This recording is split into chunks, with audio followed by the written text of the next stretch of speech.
Hey guys, this is Kirob speaking, and in today's little dev update we are going to take a look at what has been added to the work-in-progress demo version of the game about 1.5 weeks before its actual launch on the Steam Game Festival. So things are going pretty well. We're of course, as expected, not going to finish off the entire to-do list, but that would be a unicorn development situation, wouldn't it? But it is all looking pretty solid, and with this version we have right here most of the things that absolutely need to be in are in the game, and now we have another week or so, plus a little bit of polishing up a few rough edges, which we are working on also during the weekend. But everything in here, oh yeah, look, there's something new here. Yes, you now have a proper language selector right in the main menu. No longer need to go to the options menu. But the biggest change, oh yeah, that's some nice animation stuff going on there as well. The biggest change I want to highlight is that we have had a big rewrite, or rather a right from the start, from scratch. The functionality to have the camera and the UI move vertically as well. So what does that mean? Let's take a look. If we go into a race, I can probably show you that the easiest. So let's just jump in with the default riders.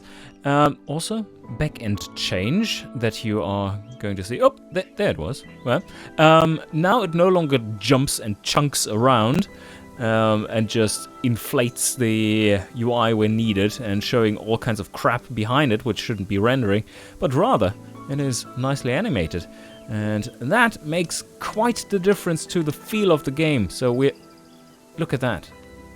That's while it's not optimal the way it's doing it currently, because it was focusing on these guys, but a bit too much back and forth. You can see that the movement of the camera and the UI is now a lot more fleshed out. Let's go with the attack here. Some various groups going. So you see it expands when it needs to fit in the reordering phase, and then goes to the next group and so on, leaves that this way, and then once it's done, goes to the front, and back to full viewport. I think that's looking quite nice already. And sure, there's some more tweaking to be done, but also this will be an option in the main menu so that you can determine your own speed for these animations to play out. And yeah, I think this just in general adds quite a bit of polish to it. Another thing we have been working pretty hard on is getting the tutorials all hooked up with the various messages and markers that are supposed to be helpful. That takes a lot of time for something that just kind of needs to be done. It doesn't feel nice to be doing this because it's so tedious. That's what Matt says, and I believe him wholeheartedly there. It doesn't look like fun. But the tutorials are now, apart from some placements of the various helpful markers and such, all playing pretty nicely. And there are just a few rough edges. We have been doing lots of testing, throwing the tutorials at people and seeing what comes back, what kinds of confusion come back in video form, that is. Has been quite interesting, and we are making adjustments if possible, or where possible, within the limited time we have left, and then we are going to save other things that were pointed out for the full release later on, or further demo releases, updated demo releases. So what I'm talking about when it comes to markers are these things here, so that this one, for instance, points at this front part and says, this is the relay, this is the fall back button. So if the task states fall back behind the relay in the repositioning phase, well, this is the repositioning phase, and here we have the relay, all the riders marked in blue, and we fall back, then yes, we are there. And just makes it a little a little easier to follow the instructions, and much easier to learn about the game because it highlights the parts that are important. We've previously done that. I think last week's Little Dev Update we had done all that for tutorial 1 to 4, but now all the tutorials are complete with that. Also, what I really need to point out is that this game now has its own Discord server. You will find the link in the description below this video, and also we have opened up testing for those who are interested. A release override demo key can be handed out to you if you want to give your feedback and try it out already. And I think because most of the people who are subscribed to this channel at the moment are probably pretty interested in the game and pretty hardcore, as in you already know about the game in some way, and that requires you to be very keen on these types of games in one way or another. Yeah, this is probably a call out to you. Maybe do you want to jump in and give this a go? And if you want to, join the Discord server and then ping me, and I can give you a release override key for the demo version. And we're very much looking forward to your feedback. That is quite good to have, and of course your bug reports as well. And now to round off this little dev update. It's a smaller little dev update, yes. They tend to be rather medium little dev updates. Yes, a fun little story, dev life for you.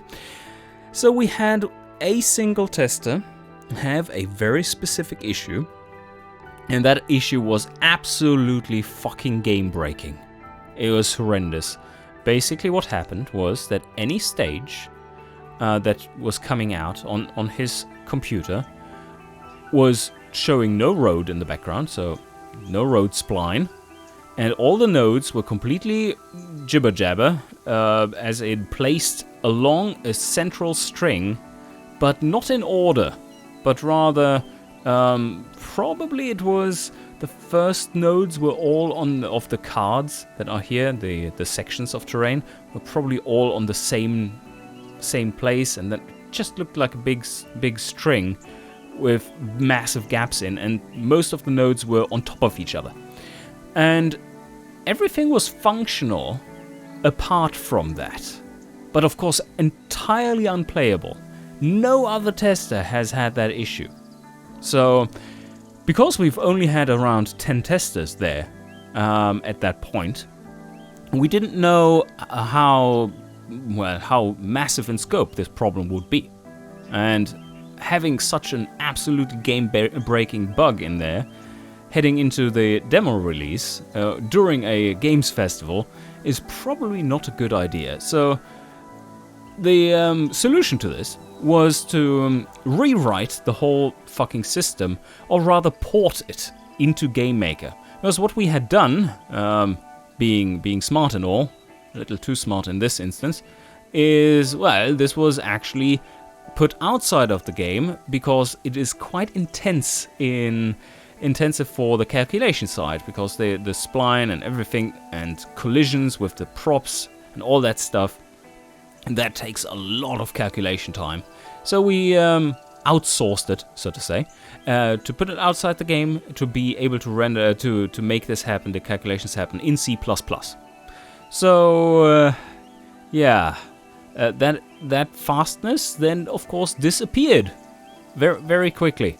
So we went from a loading time of around 4 to 5 seconds in a stage, we went to 35 seconds. And that is not really feeling great, is it? No.